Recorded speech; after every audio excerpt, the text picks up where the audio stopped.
Mave Sterling had faced down a shale drake in Kyoto with nothing but an enchanted whip and a prayer she didn't believe in. She had extracted a nest of ash vipers from a collapsing silver mine in the Carpathians while her boots were literally melting. She had once wrestled a juvenile stormwing into a containment harness during a Category 4 hurricane, solo, because her extraction team had been blown into the next county, and she'd decided that failure was not a scheduling option. None of it had prepared her for the Chihuahua. The creature was 4 pounds. It was ancient. It was trembling with a rage so disproportionate to its body mass that it appeared to vibrate at a frequency visible to the naked eye. A tiny, furious tuning fork of malice wedged into the corner of Kennel 3 at Second Chance's Animal Rescue. Its name, according to the intake card clipped to the door in Sarah Collins Gray's cheerful handwriting, was Gremlin. Below the name, in smaller letters, someone had added, "Bites everyone. Has bitten the vet. Has bitten the mail carrier. Has bitten a concrete wall.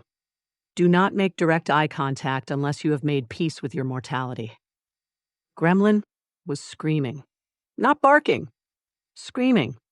A continuous, high-pitched existential shriek that contained within its 4-pound frame the concentrated fury of something that had looked at the universe, found it lacking, and decided to file a formal complaint at maximum volume for the remainder of its natural life. Mave was in full tactical leather armor.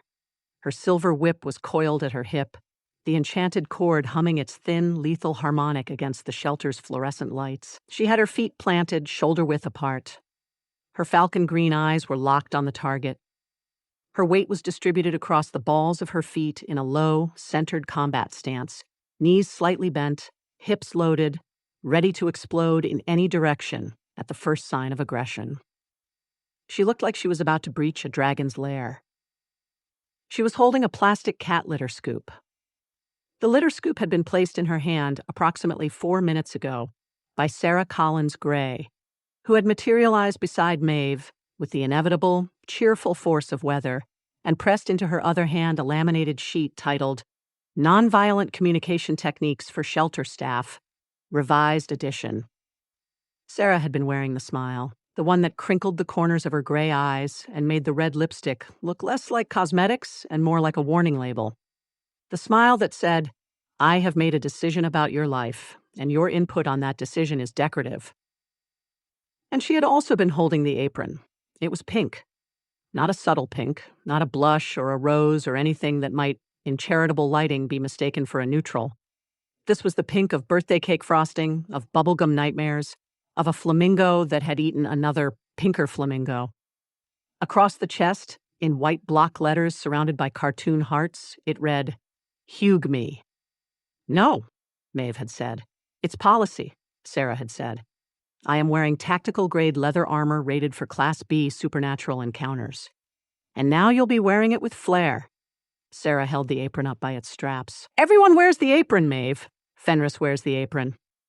Fenris is a 300-year-old assassin who has killed more people than most plagues. And he looks adorable in pink. Put it on."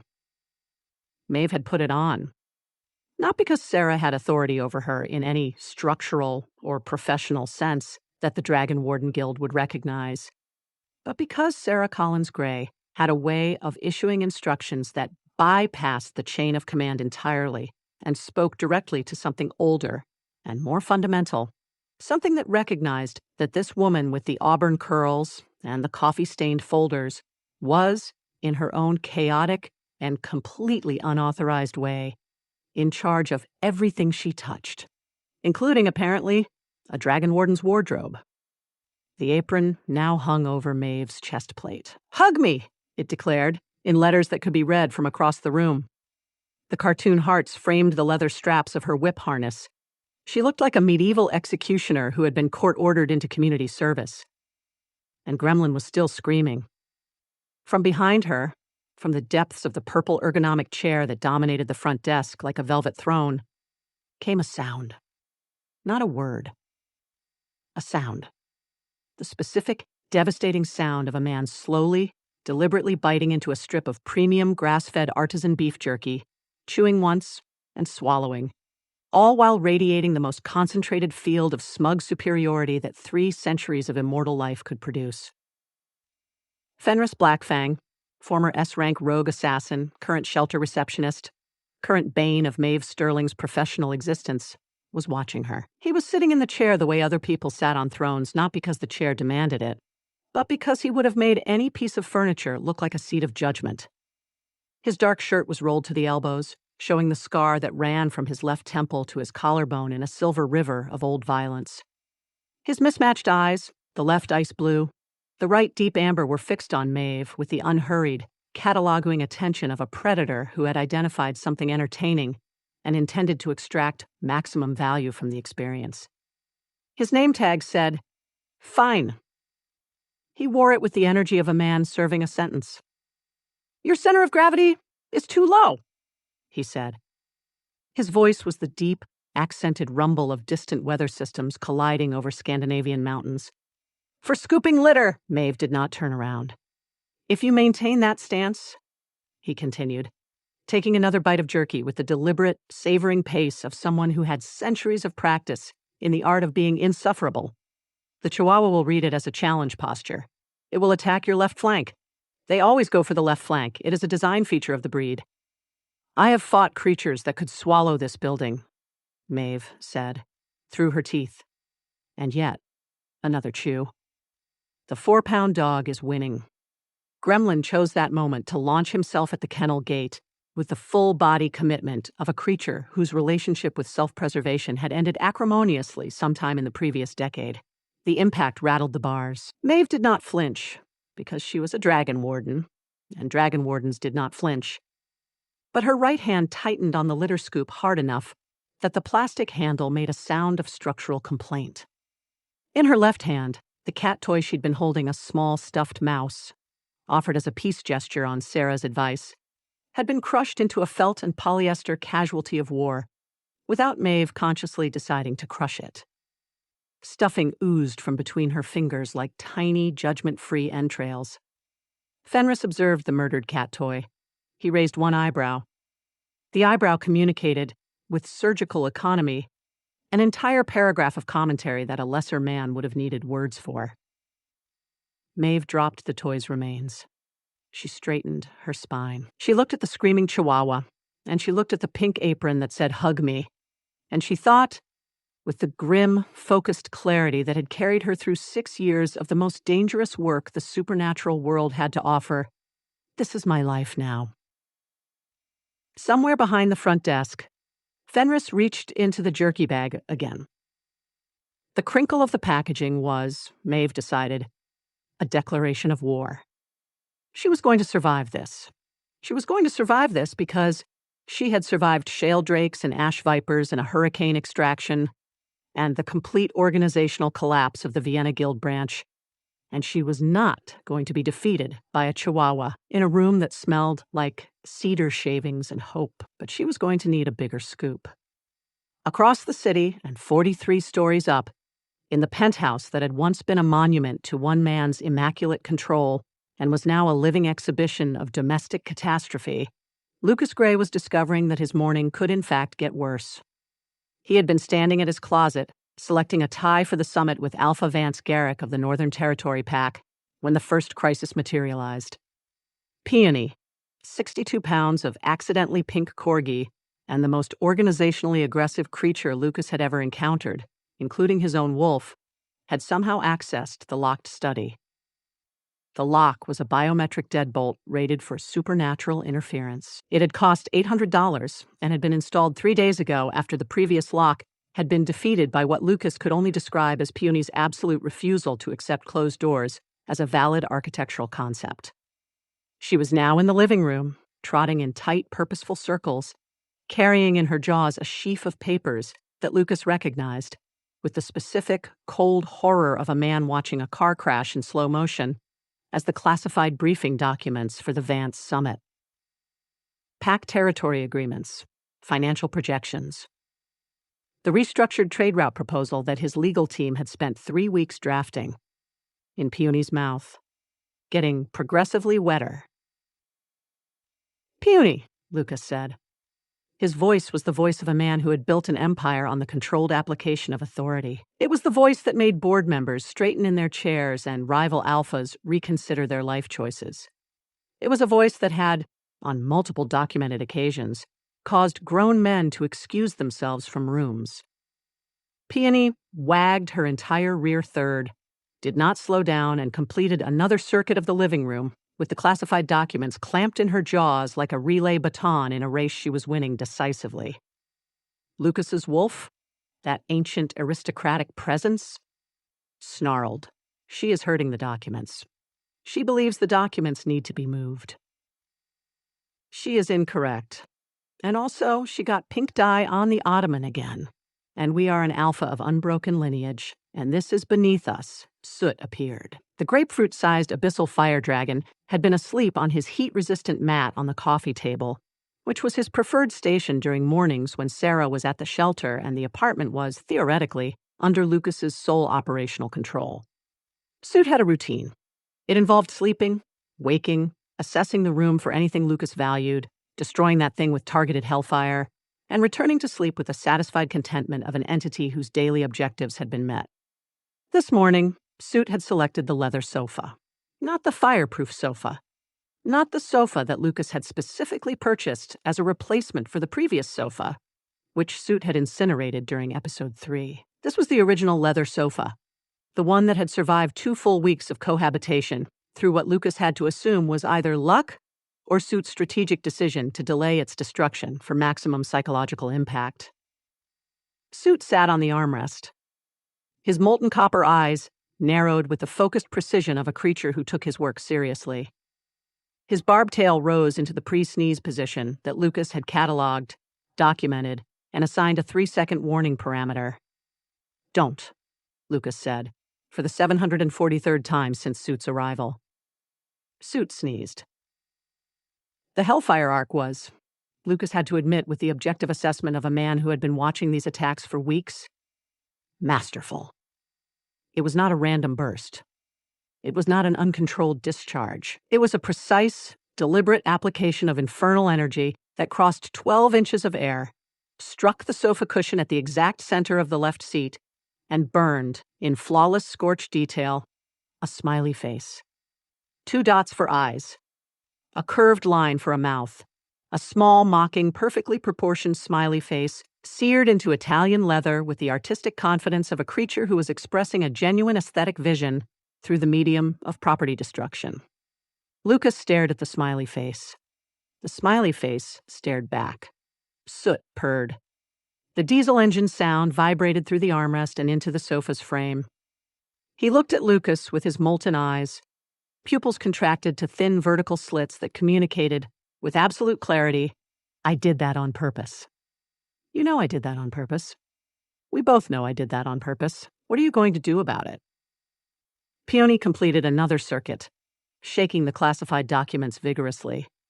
Flecks of drool and pink dye scattered across the white marble floor in a pattern that Lucas's OCD immediately classified as an extinction-level event. Lucas closed his silver eyes. He breathed in. He breathed out. He counted to 10 in Latin, then in Greek, then in a dead Scandinavian dialect he had learned from Fenris during a particularly long evening of mutual insomnia, because the standard European languages had stopped being sufficient approximately 6 weeks into his marriage. He opened his eyes. He looked at the smiley face on his sofa. He looked at the pink corgi shaking state secrets in her jaws. He looked at the baby fire dragon purring with the smug self-satisfaction of an arsonist who had found his calling. His phone buzzed. A text from Sarah. "How's the morning going?" Smiley face emoji. Fire emoji. Dog emoji. She knew. She always knew. He texted back, "Fine." Sarah texted, liar. Kiss emoji. Also, Soot needs his tiny tuxedo for tonight. I left it on the bathroom counter. Lucas walked to the bathroom. On the counter, folded with the meticulous care that Sarah reserved for things she found delightful, and Lucas found professionally distressing, was a small garment. It was fireproof. It was black. It had a tiny white shirt front panel and a miniature bow tie. It was the tuxedo vest that Sarah had commissioned specifically for Soot. designed to disguise a grapefruit-sized abyssal fire dragon as what she cheerfully described to anyone who asked as a sick, hairless cat with a skin condition. The plan, Sarah's plan, because Lucas had learned that all plans in this household were ultimately Sarah's plans, regardless of who believed they had originated them, was to present Soot to Alpha Vance as a convalescing rescue cat. The tuxedo explained the unusual appearance. The skin condition explained the lack of fur. The respiratory infection explained any sulfurous emissions. It was, Lucas thought, the single most absurd deception he had ever participated in, and he had once spent 6 months pretending to be married to a stranger in order to secure a multi-billion-dollar investment. He picked up the tuxedo.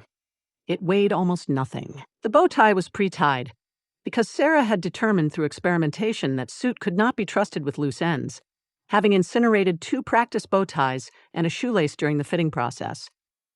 Lucas carried the tuxedo to the living room, where Soot was still sitting on the sofa armrest, radiating the post-sneeze contentment of an artist who had completed his morning's work. "You are going to wear this," Lucas said, holding up the garment. "You are going to wear it for the duration of the summit. You are not going to sneeze, burn, scorch, ignite, or otherwise thermally compromise any person, surface, or object in my home during the event. And if Alpha Vance asks what you are going to sit still and look pathetic." Soot looked at the tuxedo. His molten eyes assessed it with the calm, proprietary attention of a creature who understood fashion on an instinctive level and was evaluating whether this particular garment met his standards. He sneezed a single spark. It landed on the bow tie and went out harmlessly against the fireproof fabric. Acceptance, apparently. Lucas wrestled the tuxedo onto Soot with the grim efficiency of a man performing a task he found deeply undignified, but had accepted as a condition of his continued domestic existence. The vest fit snugly around Soot's charcoal body, the white shirt panel creating the impression, if one squinted, if one had never seen an actual cat, if one was perhaps mildly concussed of a very ugly, very bald feline in formal wear. Soot looked down at himself. He looked at Lucas. His pupils dilated. The diesel purr increased in volume. He liked it. The little hellfire gremlin liked the tuxedo. Lucas scooped Peony's slobbered documents off the floor, blotted them with a hand towel, and assessed the damage. 3 pages were unsalvageable. The trade route proposal had a bite mark through Section 4. The financial projections smelled like Corgi. He sat down on the sofa, next to the smiley face, and surrendered. The penthouse smelled like sulfur, wet dog, and pink fur. His classified documents were soggy. His sofa was branded with a cartoon face. His dragon was wearing a tuxedo and purring about it. Lucas Gray, billionaire, alpha, a man whose Italian silk pajamas cost more than most people's monthly rent, picked up his espresso, sipped it, and stared out the window at a city that had no idea what was happening 43 stories above it. The crema was still perfect.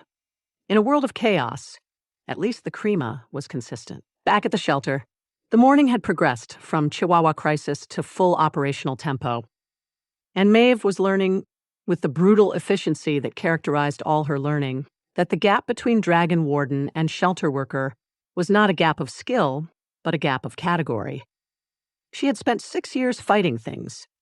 Here the job was to not fight them, to sit with them, to coax and wait and offer and be refused and offer again, with the patience of someone who understood that trust was not a transaction, but a process, built in increments so small they were almost invisible, and that the first sign of progress was often the absence of aggression rather than the presence of affection. She was terrible at it. She was aware she was terrible at it. The awareness did not make her better at it. By 10:15, she had cleaned 4 kennels, restocked the medical supply cabinet, performed a welfare check on Soot's shelter-based habitat, and accidentally terrified a family of prospective adopters by answering their question about the shelter's return policy with a clinical description of the behavioral indicators of abandonment trauma in rescue animals that had, in hindsight, perhaps been more suited to a guild debriefing than a family with 2 small children looking for a puppy. Fenris, who had observed the entire exchange from his purple throne without intervening, had waited until the family left before saying, in his deep, flat monotone, "You made the 9-year-old cry. I was being informative. You described parasitic infection vectors. They asked about health guarantees. They asked if the puppy had its shots." Mave had no response to this that wouldn't involve admitting she had, in fact, overcalibrated her communication strategy for an audience whose primary concern was whether the golden retriever puppy in Kennel 7 would get along with their existing hamster. She went back to cleaning kennels. The physical labor was at least uncomplicated. She understood physical labor. She understood the clean, binary satisfaction of a task with a measurable beginning and end. What she did not understand was the woman who had entered the shelter at 11:07. The woman was tall. Not Mave tall Mave was 5'11", and built like she'd been assembled from the parts of two slightly smaller, extremely fit people, but tall enough to look down at the front desk with the specific angle of chin elevation that indicated she viewed the world as a series of surfaces that existed to reflect her own importance back at her. She was wearing a coat that cost more than the shelter's monthly supply budget. Her hair was styled with the rigid perfection of someone whose relationship with her stylist was more emotionally significant than most marriages. Her nails were the color of arterial blood, and they were currently tapping on the front desk counter with the metronome precision of someone establishing a rhythm of dominance. "I'm here about the Cavalier King Charles," she announced, before Fenris could complete his standard greeting, which was technically "Welcome to Second Chance's Animal Rescue," but which he delivered in a tone so devoid of welcome that it functioned more as a territorial warning. "The Cavalier is in Kennel 9, Fenris said. Would you like to fill out an application?" The woman did not want to fill out an application. The woman wanted the dog. She wanted it immediately. She wanted it the way she wanted everything, which was without process, without patience, and without the participation of anyone whose opinion she had not specifically solicited. "I don't do applications," she said. "I have references. My husband is on the board of the Silverleaf District Beautification Committee. We have a very large yard." "The application," Fenris said, "is policy." "I don't care about your policy. I care about that dog. It's purebred. It shouldn't be in a place like this." Her gaze swept the shelter lobby with the specific, cataloging contempt of someone who had already decided the room was beneath her and was now documenting evidence to support the conclusion. "Honestly, the hygiene in here. Are those kennels even up to code? I can smell the animals from here. This is unacceptable." Mave was in the kennel wing hallway, close enough to hear everything through the open door. She had stopped mopping. Her hand was on the mop handle, but the mop was no longer performing its designated function. It was being gripped with the white-knuckled intensity of a woman who was recategorizing a cleaning implement as a potential weapon. The woman leaned across the counter. "I want to see the dog. Now. Not after an application. Not after a home visit. Now." "Ma'am," Fenris began. "Don't ma'am me."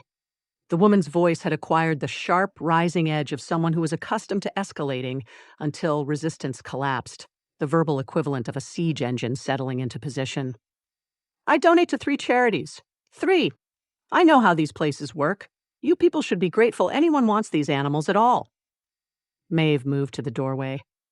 She could see the woman now, could see the rigid set of her jaw and the way her fingers had stopped tapping and had started pointing, jabbing the air in front of Fenris's face with the entitled precision of someone who had never once been told no by anything she couldn't buy, bully, or bypass. "Now," the woman said, "I am going to walk back to that kennel, and I am going to take that dog, and if anyone in this building tries to stop me, I will have my husband call the city council, and we will see how long your little operation lasts without—" She turned and started walking toward the kennel wing.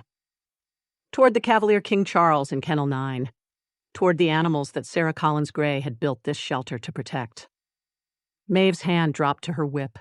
The silver cord hummed against her hip, responding to her adrenaline the way it always did, the enchanted harmonic rising in pitch like a tuning fork struck against bone. She felt the familiar, clean readiness flood her body, the combat stance, the weight shift, the tactical assessment of angles and distances, and the precise application of force required to stop a target moving at pedestrian speed in an enclosed corridor. Nonviolent communication, the laminated sheet had said. Use empathetic language. Acknowledge the visitor's feelings. Maeve's feelings about this visitor were not empathetic. They were tactical, but she didn't have to use them. Because Fenris Blackfang stood up. It was not a dramatic movement. That was the thing about it.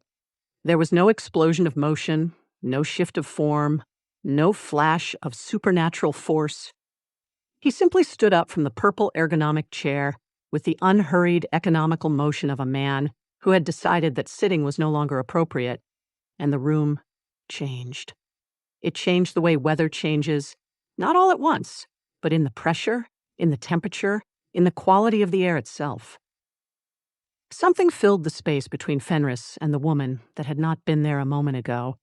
Something old and vast and patient and absolutely, mercilessly clear about its intentions. It was not magic. It was not the wolf. It was something more fundamental than either 3 centuries of accumulated lethality, compressed into the simple act of a man looking at another person with the full weight of what he was. His mismatched eyes found the woman's face, the ice blue left, the deep amber right. Both of them still, both of them focused, both of them communicating with surgical precision, a single unambiguous message that did not require supernatural hearing or enhanced perception to receive. The message was, I am the most dangerous thing you will ever stand in front of, and I am currently choosing to be polite. The woman stopped walking. She stopped walking the way a deer stops walking when it sends a predator, not a decision, but an override. The body's fundamental self-preservation software hijacking the voluntary motor system and issuing a system-wide hold. Ma'am, Fenris said. His voice was a deep, bone-chilling rumble. Polite. Soft. The softness of a blade being drawn slowly from its sheath. The gentleness of something that didn't need to be loud because its volume was irrelevant to its capacity for damage. This shelter is not responsible for the physical safety of adopters who disregard our intake process. He paused. The pause was surgical. A century of interpersonal violence, distilled into a silence. The door, he said, is on your left. The woman looked at Fenris Blackfang, receptionist, name tag reading Finn, wearing a pink Hug ME apron over his dark shirt, 300 years old, scarred from temple to collarbone, mismatched eyes burning with the quiet, absolute promise of a creature who had ended dynasties with less provocation than an entitled human trying to steal a dog from the woman who employed him. The woman found the door. She found it quickly. She found it with the desperate fumbling speed of someone whose body had received information that her conscious mind was still processing, and she was through it and gone. The shelter door swinging shut behind her with a cheerful electronic chime that sounded, in the sudden silence, like a punchline. Fenris sat back down. He reached into the jerky bag. He took a bite. He chewed. Mave stood in the doorway of the kennel wing, her hand still on her whip, her body still in the residual posture of someone who had been preparing to intervene with force, and she looked at the man in the purple chair. He looked back at her. Something moved through the air between them that was not supernatural, was not tactical, was not anything that either of them had vocabulary for. It was the simple, raw recognition of one dangerous creature seeing another dangerous creature choose restraint, choose precision, choose the exact calibration of threat that would remove a problem without creating collateral damage, and recognizing in that choice something that went beyond competence into a territory that Mave's internal assessment framework was not equipped to categorize. Respect. That was the word. But the word was insufficient. It was respect with heat in it, respect with an edge, respect that sat in her chest like a coal she hadn't expected to find and didn't know what to do with. That was effective, she said. Fenris chewed his jerky. The door was on her left, he said. I provided directions. You terrified a civilian with your eyes. I provided directions with enthusiasm. He reached into the bag for another strip. You were going to whip her. I was considering my options. Your options involved a weapon designed to restrain supernatural predators. She was a woman in an expensive coat. The coat was hideous. The corner of Fenris's scarred mouth did something. Not a smile. The ghost of a smile's ghost. The faintest tectonic shift in a face that had spent 3 centuries maintaining structural rigidity. It was there and gone in less than a second. But Mave saw it, and something in her chest that she had no intention of acknowledging tightened like a bowstring being drawn. She went back to mopping. She mopped with unnecessary vigor. The floor did not require this level of attention, but the floor was not responsible for the completely inappropriate physiological response she was having to watching a man in a pink apron psychologically dismantle a terrible human being with nothing but his eyes and a bag of jerky. The floor was, at least, clean. The creature arrived at 3:47 that afternoon in a cardboard carrier left on the shelter's doorstep during the shift change, when the front desk was unmanned for exactly 90 seconds. 90 seconds. That was all the window someone had needed. Sarah found it first. She had been coming back from the kitchen with a cup of tea and a folder, always a folder. The woman was powered by folders the way other people were powered by mitochondria, and she'd spotted the carrier through the lobby's front window, sitting on the doorstep with the anonymous precision of something that had been placed, not abandoned. "Oh," she said. And her voice had the soft, immediate quality of a woman whose life's work was opening boxes that other people left behind. "Oh, someone left us a baby." She brought the carrier inside. She set it on the front desk. She opened the flap. Inside, on a nest of shredded newspaper that smelled faintly of industrial cleaner and something Mave couldn't identify, was a creature approximately the size of a tennis ball.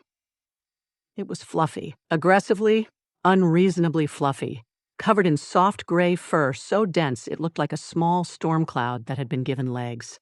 It had enormous, membranous ears, not bat ears, exactly, but something adjacent, something that folded and unfurled with the flexible expressiveness of a creature whose ears were its primary communication system.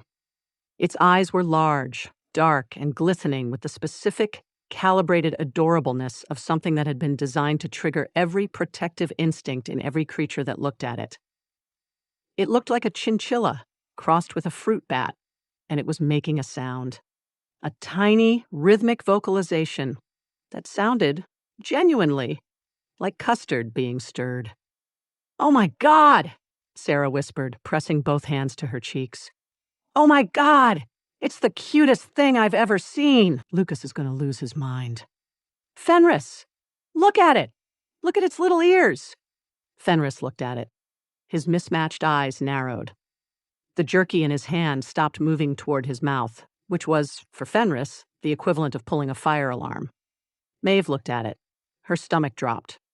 She knew what it was. She knew what it was because she had spent 3 years at the Guild's Zurich training facility, and one of the modules, Module 17, Surveillance and Counterintelligence, Biological Assets, had included a comprehensive catalog of entities that the European Guild maintained for intelligence-gathering purposes. She had memorized that catalog. She had scored 98% on the practical examination. She had lost the 2% because she'd misidentified a whisper moth as a standard dusk moth, a mistake she had not repeated because she did not repeat mistakes as a matter of professional identity. This was a MIMBOT, European Guild designation. Surveillance class biological asset. Bred for infiltration through adorableness.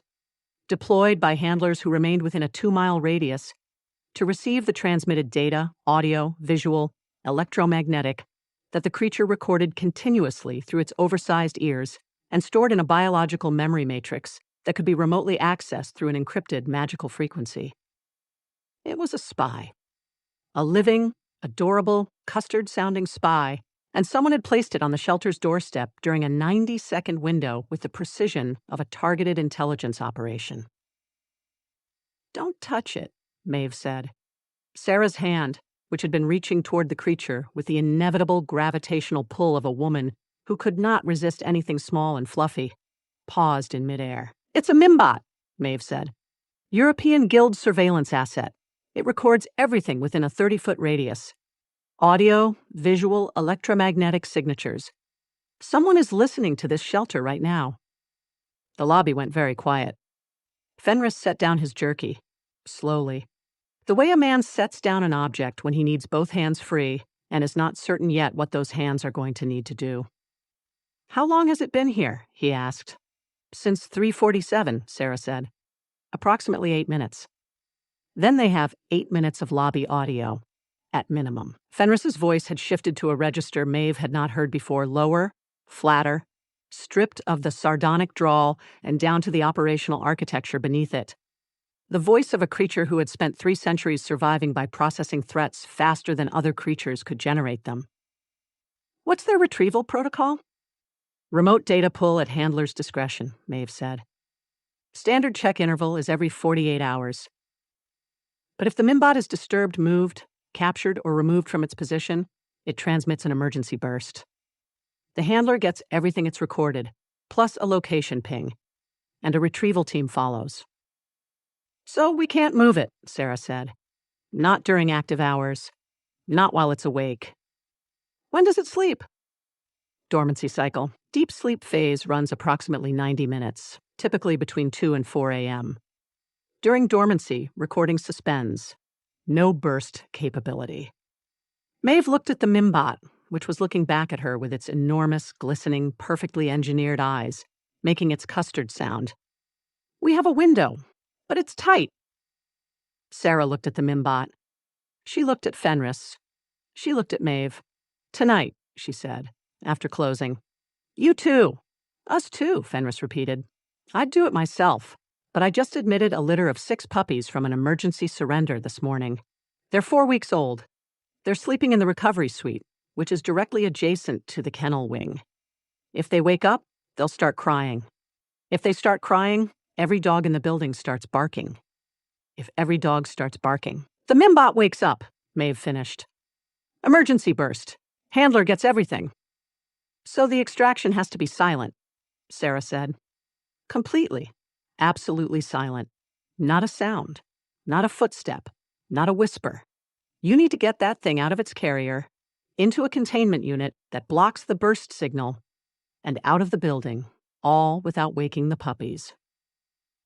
She looked at Fenris and Mave with the steady, measured gaze of a woman who was assigning an operation that required total precision, absolute cooperation, and the combined expertise of a 300-year-old assassin and a dragon warden who had wrestled a stormwing in a hurricane. "Can you work together?" she asked. Fenris looked at Mave. Mave looked at Fenris. In the purple chair, the 3-century-old assassin who communicated primarily through jerky consumption and weaponized silence met the eyes of the dragon warden who had been on site for less than 12 hours and had already crushed a cat toy in her bare hand. The look between them was not comfortable. It was not friendly. It was the look of 2 blades being held parallel, each one aware that the other was sharp and that proximity required calibration. 2 a.m., Fenris said.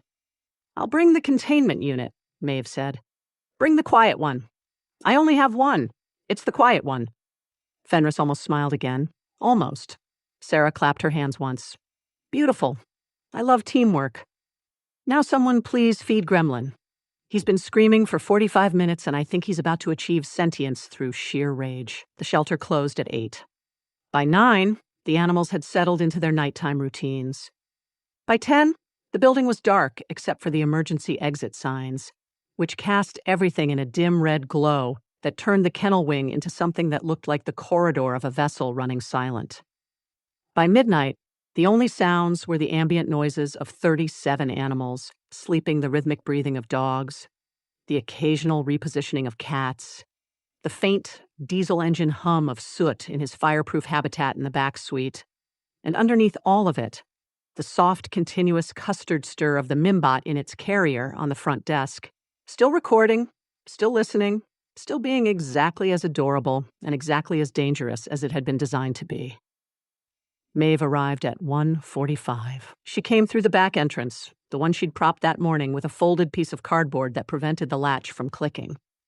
She wore dark clothing, soft-soled boots, no armor, because leather creaked, and tonight the margin for noise was 0. The Faraday containment unit was in a backpack wrapped in fabric to prevent any metallic components from contacting each other. She'd tested the wrapping 3 times. Silent. Every time. Fenris was already inside. She didn't see him. She felt him, or rather, she felt the absence of something in the air ahead of her, the negative space that a creature like Fenris created when he moved through darkness with intent. 3 centuries of assassination had given him a relationship with silence that went beyond technique into something structural, as if the air itself had learned to accommodate his passage without complaint. She found him at the junction of the back corridor and the kennel wing, standing against the wall with the liquid stillness of a shadow that had been given a pulse. His mismatched eyes caught the dim red glow of the exit sign, ice blue and amber. 2 points of light in the darkness, watching her approach with the unhurried assessment of a predator evaluating an ally. He was wearing dark clothing. No shoes.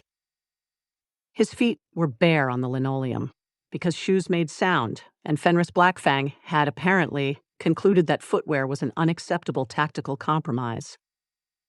The bare feet should not have been notable.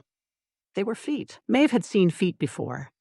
But there was something about the deliberateness of the choice, the pure operational commitment of a man who had removed his shoes, not as a gesture but as a tactical decision, that registered in a way she was not going to examine. He held up 2 fingers. 2 minutes to dormancy onset. Mave nodded. They waited, side by side, in the dark, breathing in the slow, synchronized rhythm of 2 creatures who understood that breath was sound and sound was failure. The shelter held its sleeping choir around them. She could hear, through the wall to her left, the recovery suite. The puppies. 6 of them, 4 weeks old, sleeping in a warm pile, their tiny lungs moving in the arrhythmic, overlapping pattern of infant breathing. If one woke, they all woke. If they all woke, the kennel wing followed. Dominoes of sound, leading to a burst transmission, leading to a retrieval team, leading to the compromise of every supernatural secret this shelter held. The stakes were absurd. The stakes were also absolutely real. At 2:02, the custard sound stopped. Fenris moved first. He went through the dark like something that had been born in it, his bare feet finding the floor with a precision that produced literally no sound. Not the whisper of skin on linoleum, not the compression of weight on a surface, nothing. Mave followed, matching his path, placing her feet where his had been, trusting his route the way she would trust a trail guide through a minefield. They reached the lobby. The Mimbot was visible in the dim red light, a small gray puff of fur in its carrier on the front desk, eyes closed, enormous ears folded flat against its body, dormant, recording suspended. The window was open. Mave unzipped her backpack with agonizing slowness, spreading the sound of the zipper across a full 30 seconds, each tooth separating with a whisper that she controlled like a surgeon controlling a scalpel. The Faraday containment unit emerged matte black, 8 inches square, lined with signal-dampening material. She opened the case, set it on the desk beside the carrier, looked at Fenris. He looked back. In the red light, his scarred face was all angles and shadows, and his mismatched eyes held a focus so total it felt like a physical force, a weight in the air between them. He nodded. She reached into the carrier. The Mimbot was warm. Its fur was impossibly soft, the kind of soft that made your fingers understand why this creature had been bred to be touched, to be held, to be trusted. Her hand closed around its body gently, lifting it from the shredded newspaper with the slow, steady control of someone who had handled volatile creatures in conditions where a single flinch meant death. The Mimbot stirred. A tiny sound. Not the custard vocalization.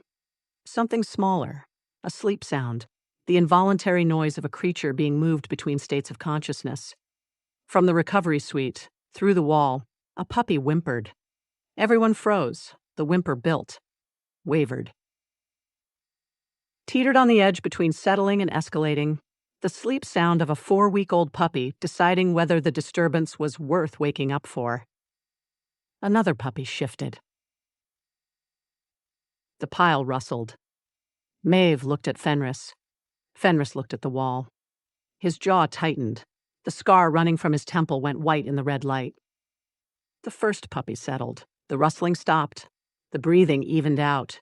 Silence returned. Mave exhaled without making a sound. She moved the Mimbot toward the Faraday case. A noise from the kennel wing. A click. Small, metallic, exact. The sound of a kennel latch being tested from the inside. Gremlin. The ancient Chihuahua was awake. Of course, Gremlin was awake. Gremlin was always awake, sustained by rage and spite and the burning conviction that every sound in the universe was a personal affront requiring immediate vocal response. Mave could hear it through the dark.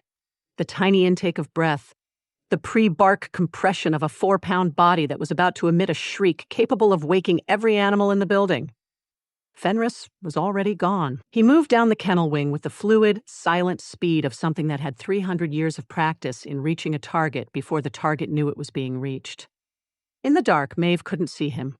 She could feel the displacement of air, the negative space of his passage, and then she heard, or rather, didn't hear the faintest sound of his fingers on the kennel bars. Not opening them, touching them.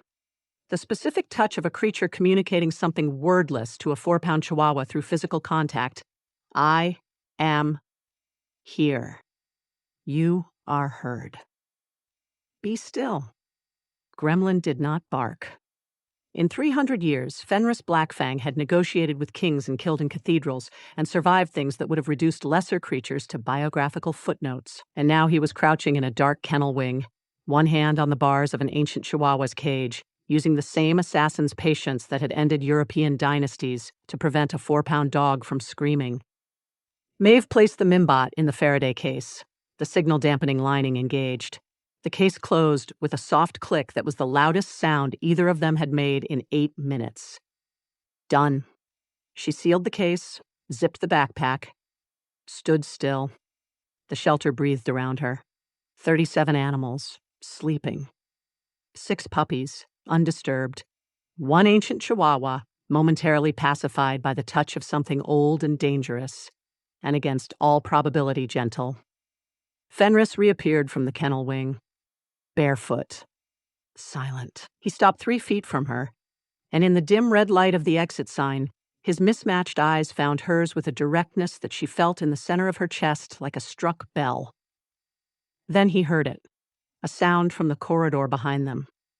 The click of claws on linoleum, small claws, frantic claws, getting louder. Peony. Maeve's eyes went wide. Why is the Corgi here? Sarah sometimes leaves her overnight for socialization sessions, Fenris whispered, barely audible. She has the run of the front office. Peony rounded the corner at a determined trot, her pink-tinged body a low-clearance missile of organizational intent, her brown eyes locked onto the 2 humans standing in what was, by her assessment, the wrong part of the building at the wrong time, existing in a spatial configuration that required immediate correction. She was going to bark. Mave could see it in the way the Corgi's chest expanded, the pre-vocalization compression of 62 pounds of herding instinct, preparing to issue an audible command. Fenris moved. Mave moved. They both reached for the dog at the same time, which was the wrong decision, because it put them on a collision course in a corridor that was 3 feet wide and poorly lit, and the result was exactly what physics predicted, and neither of them had planned. The supply closet was to their left. The door was ajar.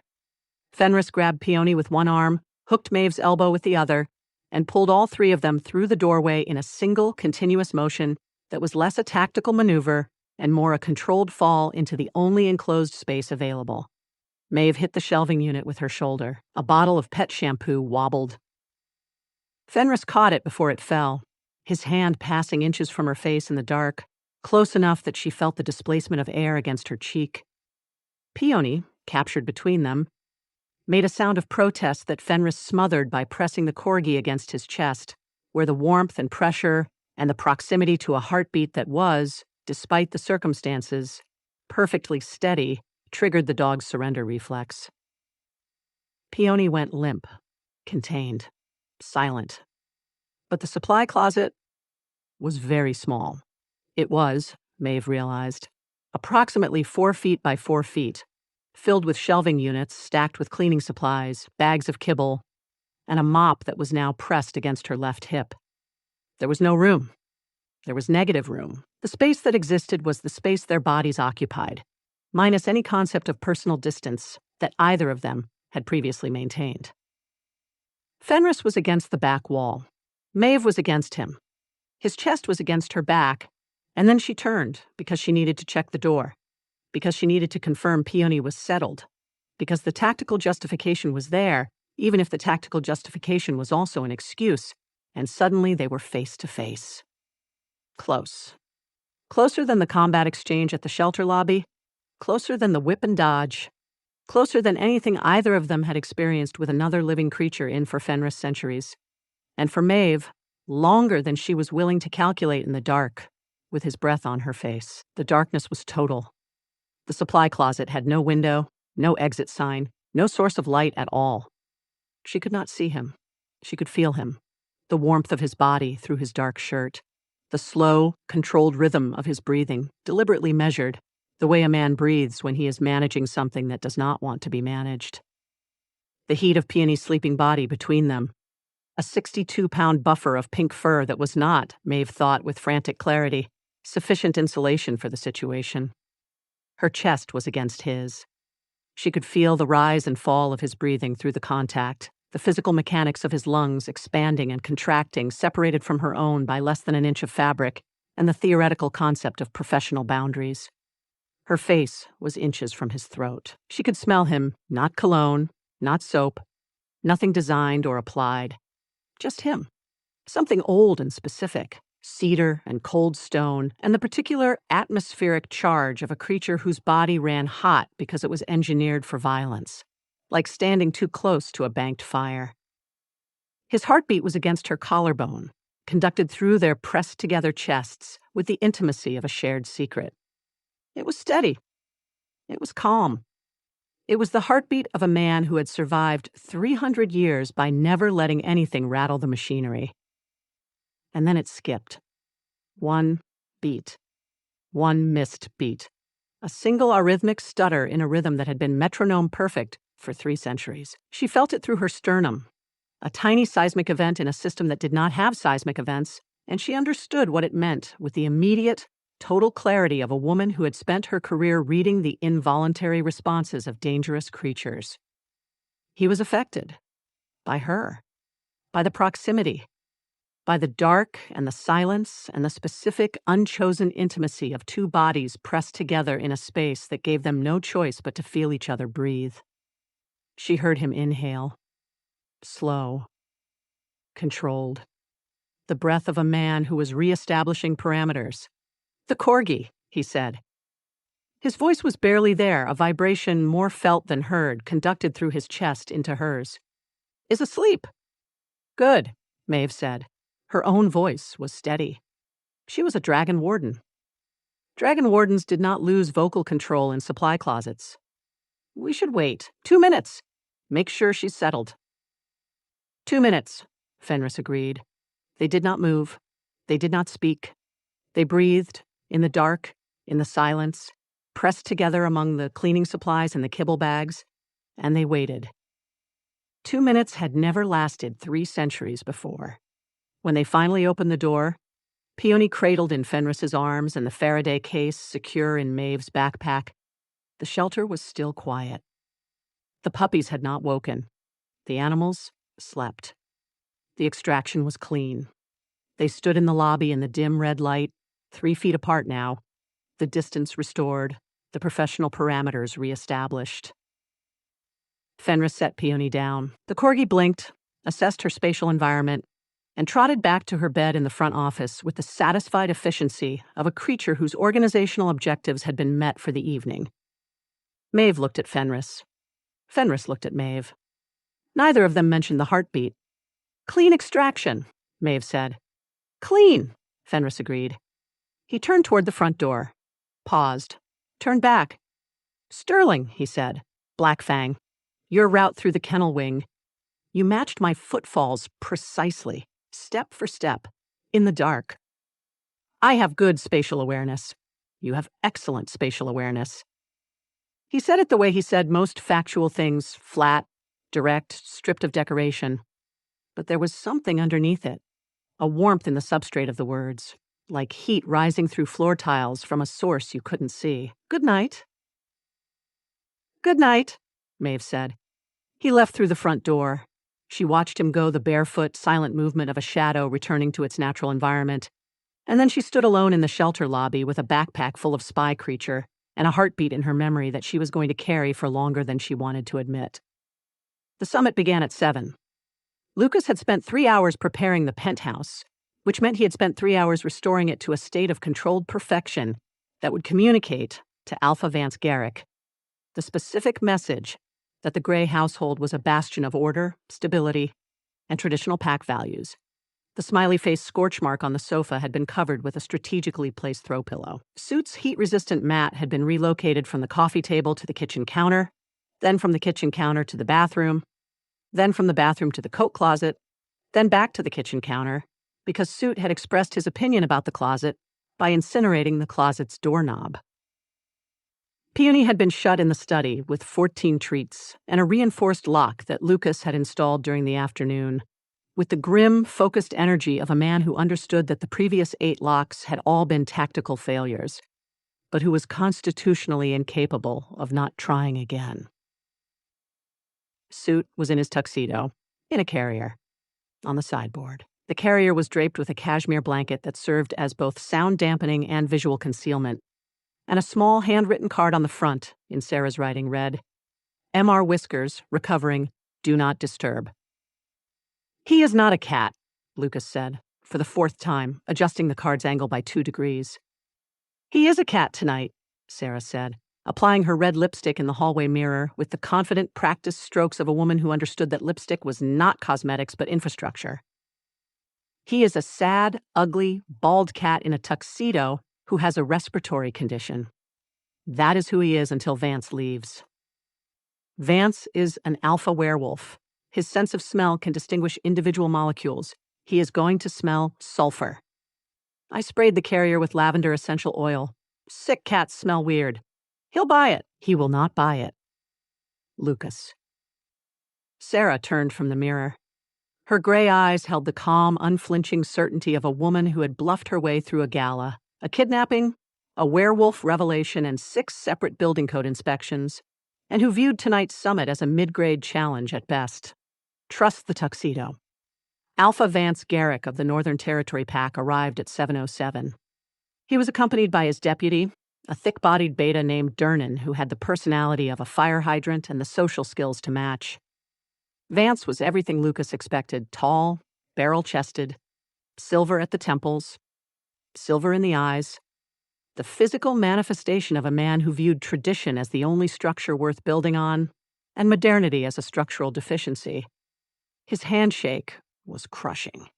His gaze was cataloging. He swept the penthouse with the proprietary assessment of an alpha evaluating another alpha's territory, and Lucas could see him noting and filing every detail. The quality of the furniture, the precision of the arrangement, the cost of the surfaces, all of it measuring up to the standard that Vance expected from a pack leader of Lucas's standing. And then he saw Sarah. She entered from the kitchen carrying a tray of hors d'oeuvres with the practiced ease of a woman who had waited tables for 3 years during college and viewed all subsequent hospitality as a downgrade. Her auburn curls were loose, her red lipstick was operational. She was wearing a dress that cost less than any single item in the penthouse and looked better than all of them combined, because Sarah Collins Gray did not wear clothes to impress. She wore them to arrive. "Alpha Vance," she said, extending her hand. "Welcome to our home. I've heard wonderful things." Vance took her hand. His grip was firm, but not crushing the calibrated handshake of a man assessing a woman's role in a pack hierarchy and deciding, in real time, where she ranked. His silver eyes measured her the way they had measured the furniture, for value, for function. for compliance with an expectation that had been formed before she entered the room. "Mrs. Gray," he said, "Lucas tells me you run an animal shelter." "I do. Unusual occupation for a pack matriarch. I find it complimentary. The skill sets overlap more than you'd think." Vance made a sound. The sound. The same sound he had made in previous encounters. The sound that communicated judgment without the political cost of articulating it. The sound of a man who had decided an opinion and was withholding it as a strategic resource. Dinner was served at 7:30. Lucas had the catering arranged with his usual geometric precision, the silver, the crystal, the placement of each element exactly calibrated to communicate control, order, stability. The things Vance valued. The things Lucas had built his entire life around before Sarah had walked into his boardroom and detonated all of it. Vance sat at the head of the table's right side, which was a power position that Lucas had offered deliberately, because offering a traditional alpha, the seat of perceived authority, cost nothing and bought goodwill. Durnan sat beside him. Beta Chen from the West River Pack was present, quiet and diplomatic. Miles sat at the far end, clutching his tablet like a life preserver. The summit proceeded. Trade routes, infrastructure, resource-sharing agreements, the familiar architecture of interpack politics, built on precedent and leverage, and the careful, endless negotiation of creatures whose lifespans made patience both a virtue and a weapon. And then Vance did the thing. It happened between the second and third courses. Sarah had been speaking not at length, not aggressively, but with the natural, confident participation of a woman who had opinions about trade route impacts on civilian infrastructure and saw no reason not to share them. She made a point about veterinary supply chains that was, Lucas had to admit, more relevant to the discussion than anything Durnan had contributed. Vance set down his glass. "Mrs. Gray," he said, and his voice had shifted. Not louder. Deeper, weighted with the specific harmonic that alphas used when they were deploying dominance as a tool rather than an instinct. The controlled projection of authority designed to create submission in subordinate wolves and silence in everyone else. "This is a conversation between pack leaders. Perhaps you could see to the refreshments." The table went quiet. Lucas felt his wolf slam against his ribs. The silver in his eyes flashed a half-second of mercury fire that he suppressed through sheer force of will, because responding to a dominance display with a dominance display in front of 3 pack representatives and a beta would escalate the evening from negotiation to confrontation in the time it took to bear a canine. But he didn't need to respond, because Peony had gotten out of the study. Nobody saw how. Nobody ever saw how. The lock was rated for supernatural interference. 14 treats had been deployed. And yet, the 62-pound pink Corgi was now standing in the dining room doorway, having traversed the entire length of the penthouse with the silent, determined stealth of a creature whose operational objective was non-negotiable. She had heard the dominance harmonic. Every animal in the building had heard the dominance harmonic. It was designed to be heard to compel, to organize, to assert hierarchy. Peony heard it, and she had opinions.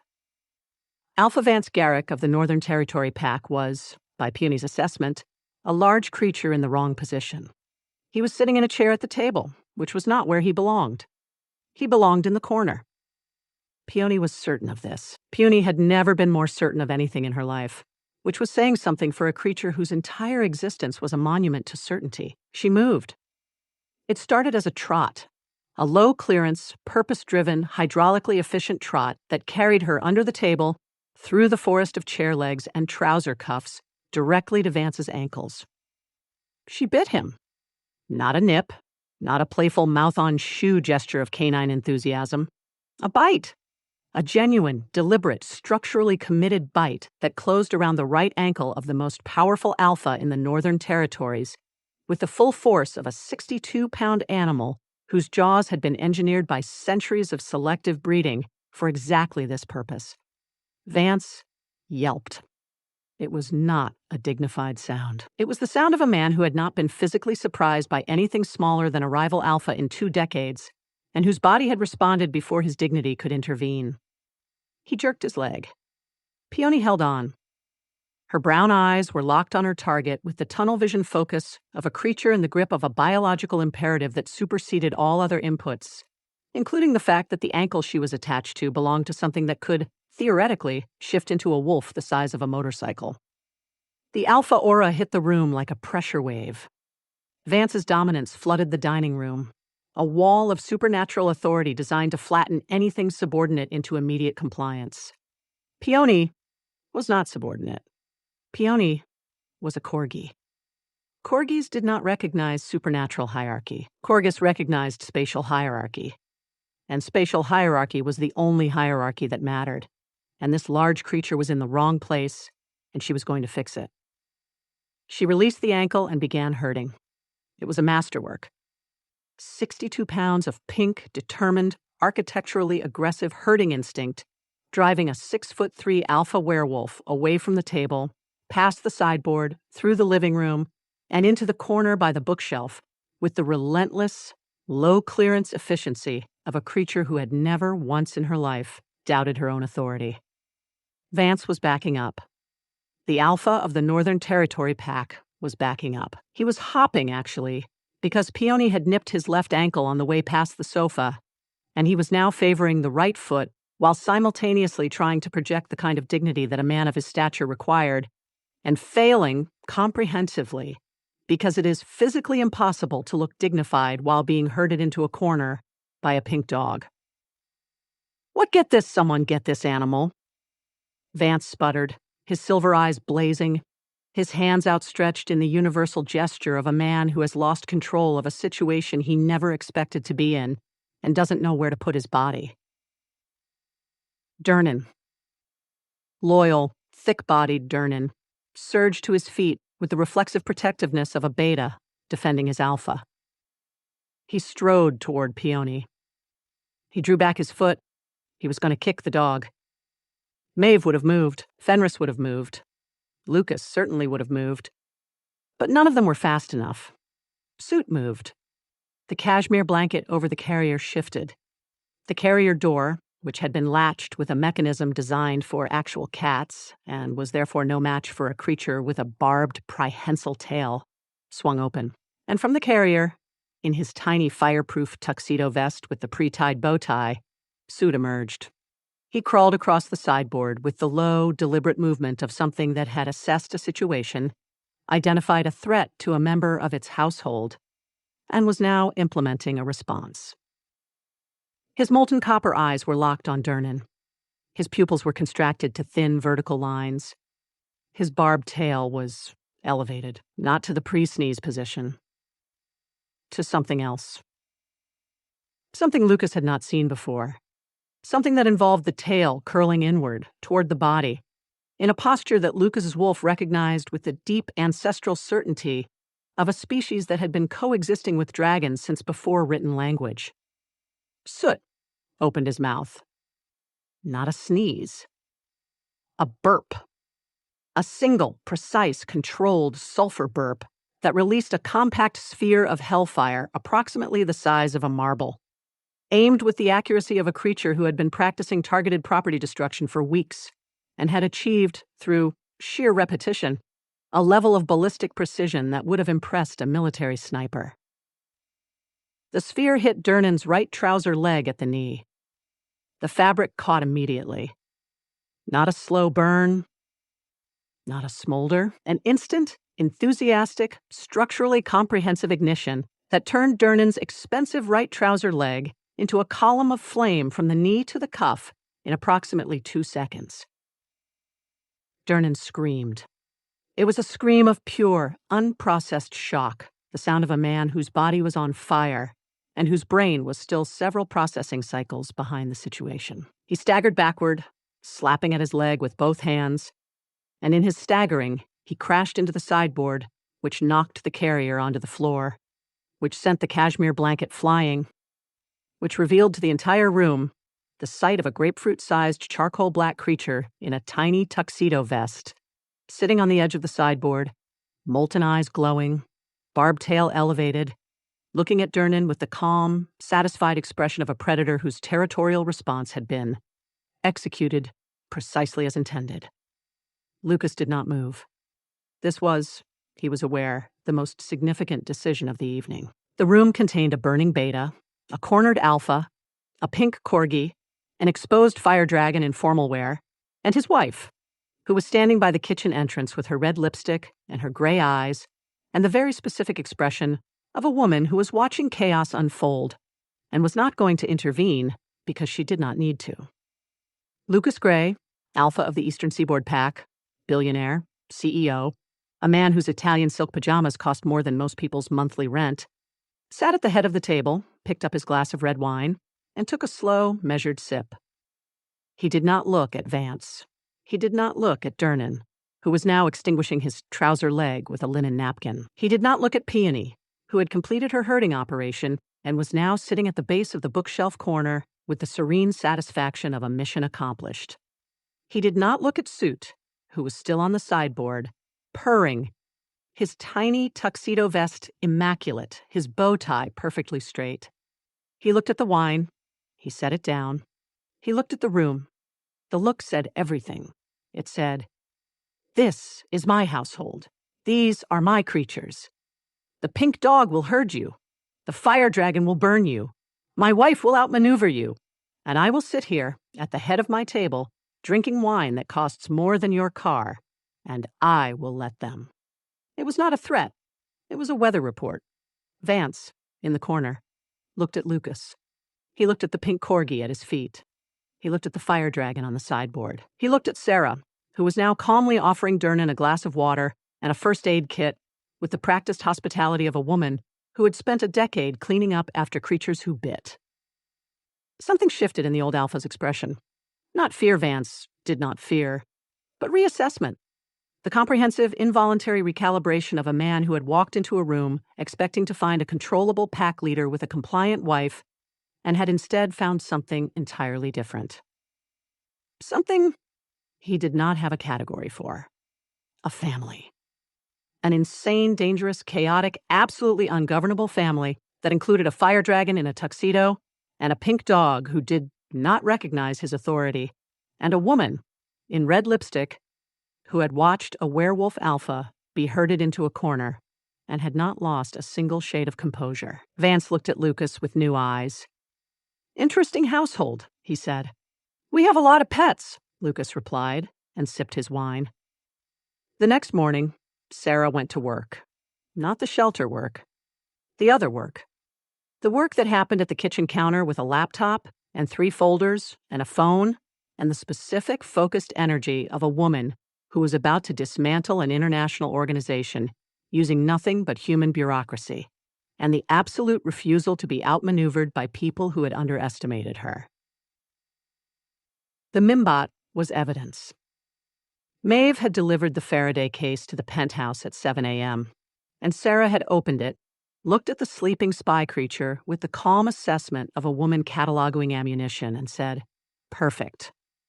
By 8, she was on the phone with Director Harrigan at the Municipal Council's office. By 9, she had filed 3 separate complaints through 3 separate regulatory bodies, each one targeting a different pressure point in the European Guild's operational infrastructure. Complaint 1, illegal cross-border importation of a regulated biological surveillance organism without CITES documentation, quarantine clearance, or customs declaration. Fine schedule, escalating, starting at $50,000 per day. Complaint 2, unauthorized deployment of an intelligence-gathering asset within municipal boundaries, in violation of the cross-jurisdictional agreement between the city and the Eastern Seaboard Supernatural Council. Penalty, immediate suspension of all guild operating permits, licenses, and trade agreements within the jurisdiction. Complaint 3, and this was the one that made Lucas look up from his espresso with the sharp, involuntary appreciation of a man watching a precision instrument perform at peak capacity. Tax fraud. Sarah had, through a chain of research that Lucas could only describe as forensic, determined that the European Guild's regional intelligence operations were being funded through a subsidiary that claimed tax-exempt status as a wildlife conservation nonprofit. The Mimbot being a surveillance asset rather than a conservation subject, invalidated the exemption. The back taxes, calculated by Sarah on a spreadsheet that she had built at 6 a.m., exceeded $3.7 million. She had copied the relevant revenue authority. She had copied the Supernatural Council. She had copied 3 journalists. By 10:30, the European Guild's regional director was on the phone with Lucas's corporate legal team, asking with the strained courtesy of a man who had just discovered that the woman he'd tried to spy on was significantly more dangerous than the fire dragon he'd been spying on, what could be done to resolve the situation. "Full withdrawal," Sarah said when Lucas relayed the call. "All surveillance operations, all intelligence assets, all personnel, and a formal written acknowledgement that Second Chance's Animal Rescue is not to be targeted, approached, infiltrated, bugged, monitored, or in any way interfered with by any Guild entity, subsidiary, contractor, or affiliated organization. In perpetuity." Lucas relayed this.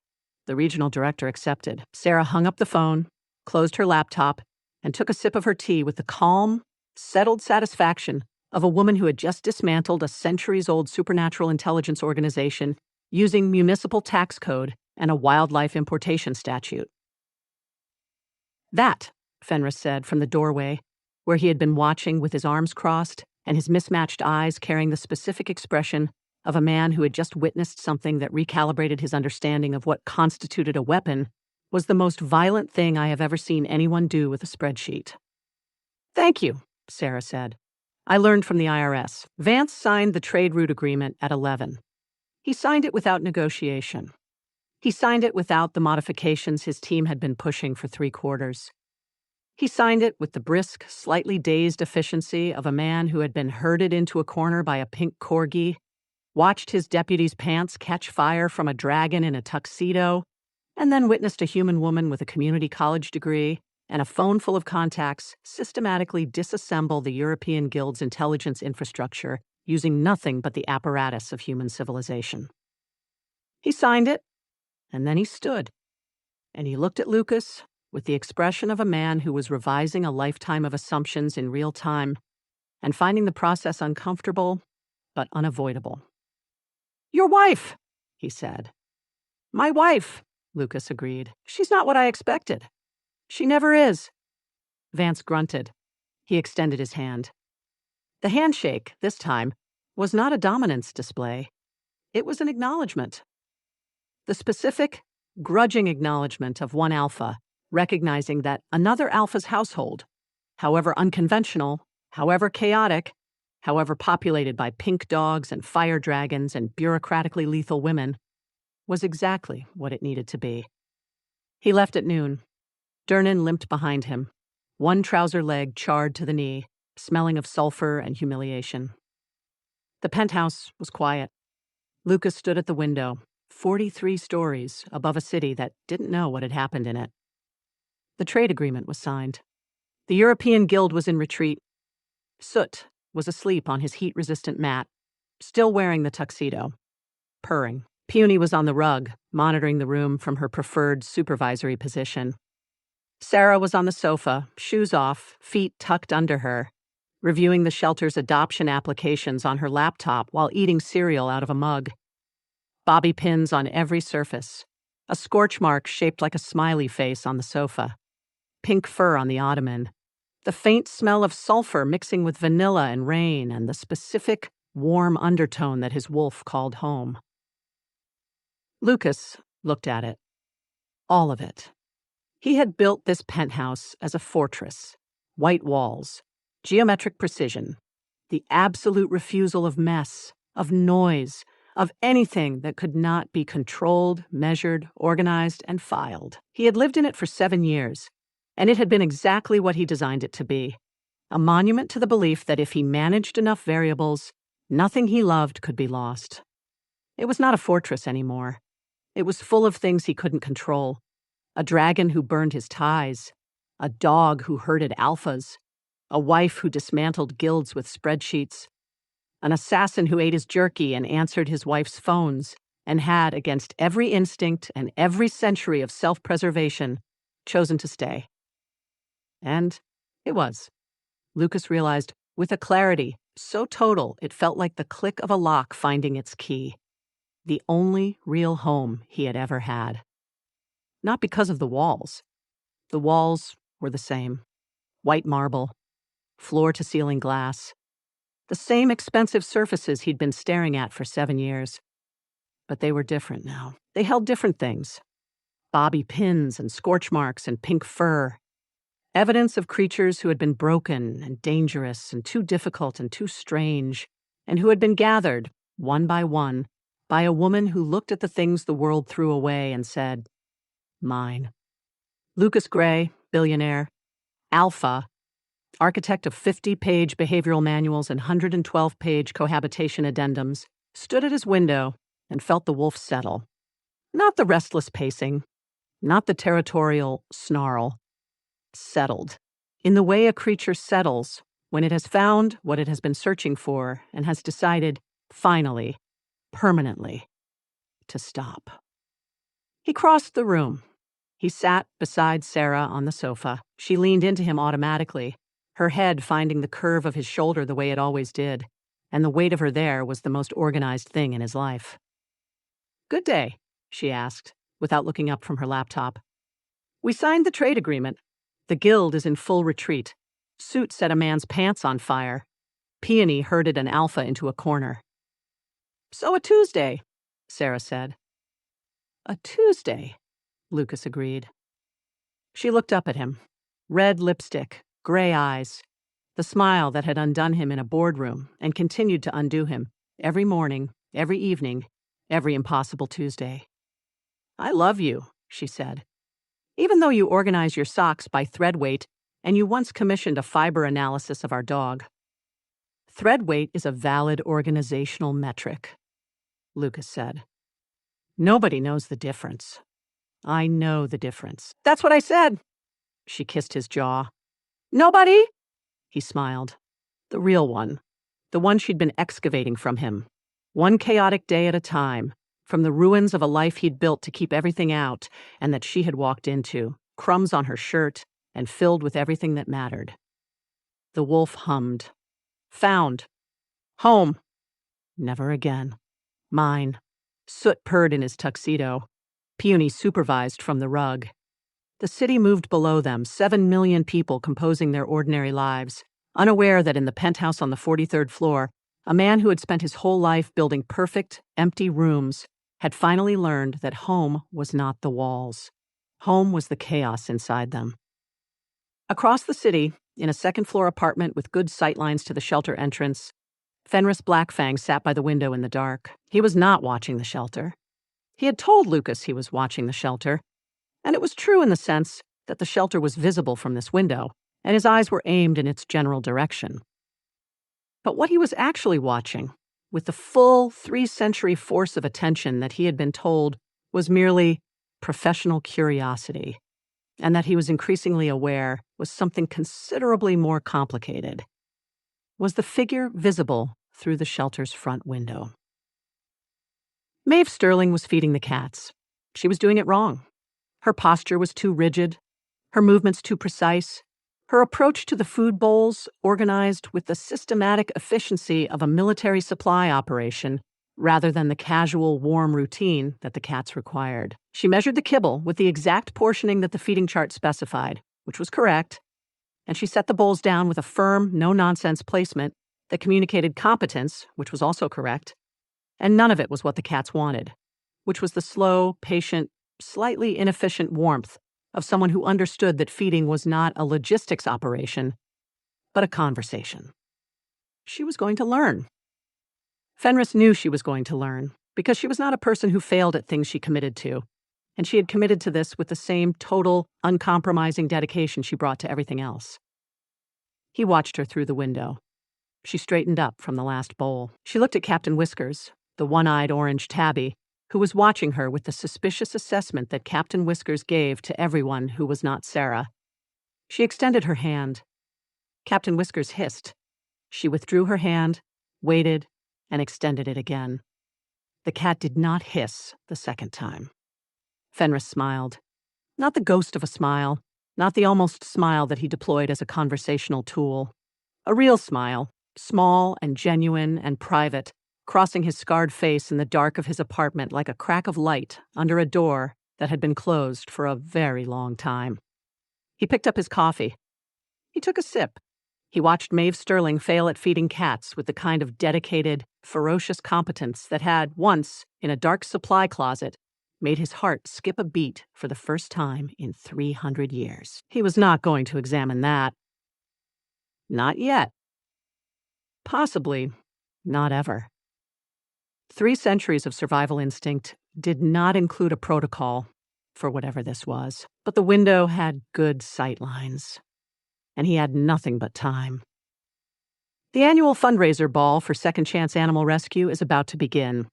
Mave has been forced into a ball gown, and everyone is wondering, will Fenris actually ask her to dance? Meanwhile, in the sewers beneath City Hall, something far more troublesome than a fire dragon is crawling up, following the scent of soot's sulfur. See you in episode 5. Don't forget to subscribe and leave a comment below.